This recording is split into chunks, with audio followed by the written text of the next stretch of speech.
Hey, this is your favorite antagonist.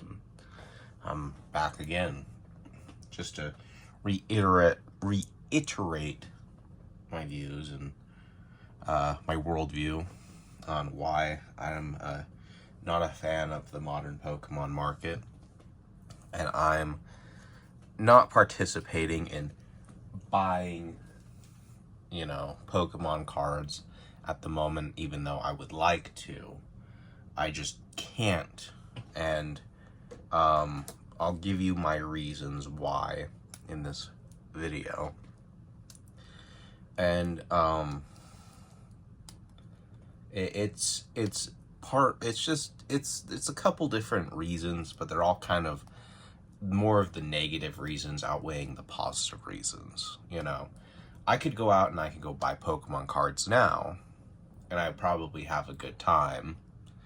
But I would probably be getting not good product, like lesser praise sets, cards, sets with Pokemon in them that I'm not a fan of personally. Even though I do like most of the Pokemon, there's like probably only like out of the 1,000 Pokemon out there, there's probably only like 20, 30, maybe up to 50 that I just really don't care for. And I really just don't give a shit about. I'm generally a Pokemon fan when it comes to card collecting, when it comes to playing the games, when it comes to, I've watched the anime a couple different times, the original Sun and Moon, stuff like that. I've seen some of the Sword and Shield as well.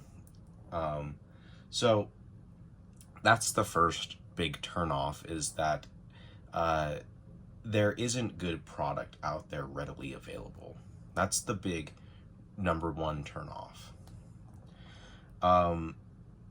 Since that's the case and everything is double price, it really drives home the idea of, or I'll get to the reason why that's bad, for why it's double price.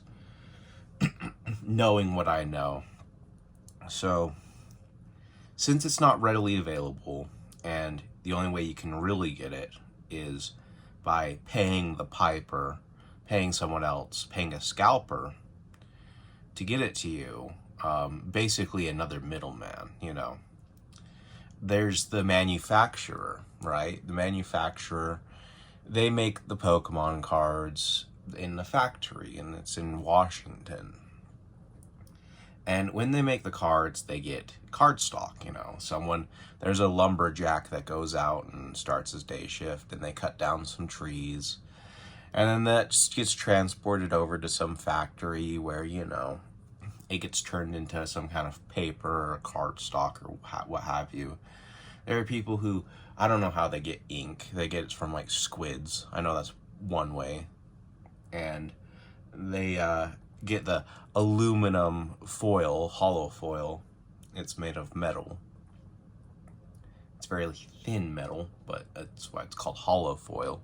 Foil, like metal. And they put it all together and they make a card with it. And for them to do that, it costs money. Clearly, Then after they create the card, they have to find a way to distribute the card.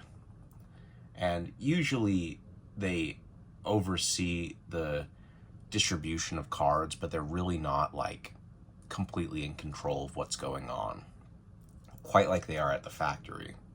So they control what's going on in the factory, and they control, they hire like semi-truck drivers, they hire boats, they hire, whoever they can to ship cards, and they ship them all across the United States and into Canada and to Mexico and stuff like that. That's what they can control. But oftentimes it's the distributor that makes the decisions from then on. It's like the distributor and the manufacturer coordinate together to move product all over the United States so that the distributor can go and fill the shelves at your little Walmarts and Targets and local card shops and what have you. And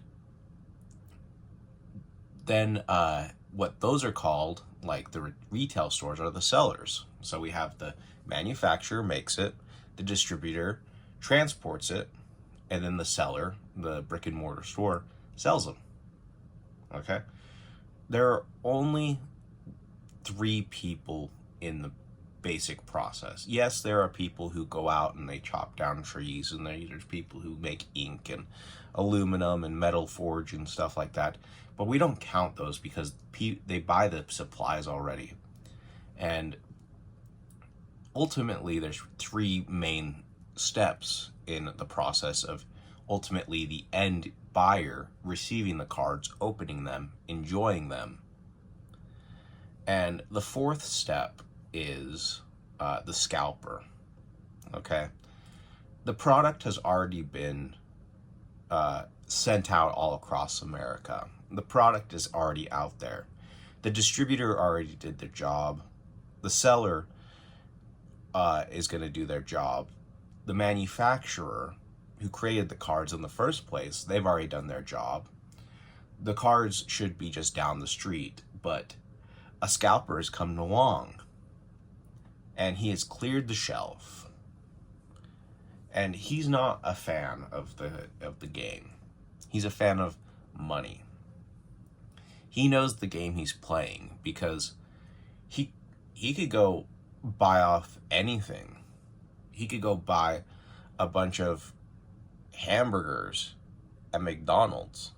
He can clean them out. He can take them down the street and try and resell them. But it's not going to work because clearly food has an expiration date. But, you know. And then, you know, there's lots of burger joints everywhere. It's not really a good example, and that's why my point is that it's not a good example. And then there's, like, you know, like something else, like tickets for concerts. You know, that's another good example. It's a time-sensitive event. You may only get to see your act once. You know, it might be their last tour. Or they might be just an artist that really doesn't come to your side of town. So it's kind of the urgency, and it's time-sensitive.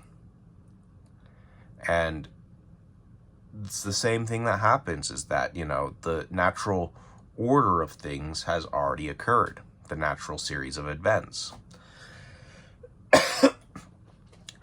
And the reason why scalpers are hated is because they're unnecessary middlemen. They are acting as a secondary storefront. They are acting like they're Walmart. You could just buy the cards from Walmart, but since they're not there and the scalper owns them, then you have to go through them. And when you have to go through them, they're going to charge you double price. And that's where part of the bullshit really is, and why I'm really turned off about this, is just knowing what I know about life and how it really works. And how they're really just unnecessary middlemen taking advantage of your fandom, your desire, and your ownership. And they're just getting in the way. They're just getting right in your way of you just having your fun. And like I said, they're not real fans. They're just there to take advantage of money. The same way they're not real fans of the artist or the concert that's being played, but they know that you are. You know, they're secretly a country music fan, and they're trying to sell you tickets to an indie folk concert. It's not really their jazz, you know. So that's a big part of the reason why I'm not out there buying Pokemon cards. I don't want to get taken advantage of, and there isn't a lot of product around me because there are scalpers everywhere just buying stuff.